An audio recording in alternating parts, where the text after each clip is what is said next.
Dear friends, ഇന്ന് 14/8/2026.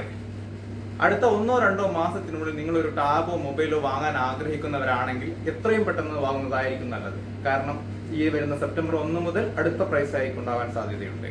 ഇപ്പോൾ തന്നെ പല പ്രാവശ്യമായിട്ട് പ്രൈസ് ഹൈക്ക് നടന്നു കഴിഞ്ഞു. ഡേ ബൈ ഡേ വില കൂട്ടി വിൽക്കാൻ വേണ്ടി കമ്പനികൾ റീറ്റെയിലേഴ്സിന് നേരിട്ട് ഇൻഫർമേഷൻ നൽകി കഴിഞ്ഞു. ഓഫർ പ്രൈസിലുള്ള സാധനങ്ങളാണെങ്കിൽ ചിലതൊക്കെ ഔട്ട് ഓഫ് സ്റ്റോക്ക് ആണ്, അല്ലെങ്കിൽ വില കൂട്ടിയിട്ട് ഓഫർ റേറ്റ് ഇട്ട് വിൽക്കുകയാണ്. ഈ വില വർധനവിന് പിന്നിൽ AI ബൂമും ഡാറ്റാ സെന്റർ ബൂമും കാരണം വർദ്ധിച്ചു വരുന്ന ചിപ്പ് നിർമ്മാണത്തിനും മെമ്മറി കാർഡ് നിർമ്മാണത്തിനും ആവശ്യമായ റെയർ മെറ്റൽസിന്റെ ആവശ്യകതയും അതിന്റെ ലഭ്യതയില്ലായ്മയുമാണ്. അതുകൊണ്ട് തന്നെ ഭാവിയിൽ ഇനിയും വില വർധനവിന് ചാൻസ് ഉണ്ട്. കൂടാതെ കൂനിന്മേൽ കുരു പോലെ ഹോർമൂസ് അടഞ്ഞു കിടക്കുന്നത്. അതുകൊണ്ട് പ്ലീസ് കീപ് ഇൻ മൈൻഡ്, നിങ്ങൾക്കൊരു മൊബൈലോ ടാബ്ലറ്റോ മെമ്മറി കാർഡോ ഫ്ലാഷ് ഡ്രൈവോ ഹാർഡ് ഡിസ്കോ അങ്ങനെ എന്തെങ്കിലും വാങ്ങാൻ ആഗ്രഹമുള്ളവരാണെങ്കിൽ ഈ സെപ്റ്റംബർ 1 മുമ്പായിട്ട് വാങ്ങുന്നതായിരിക്കും ഏറ്റവും നല്ലത്.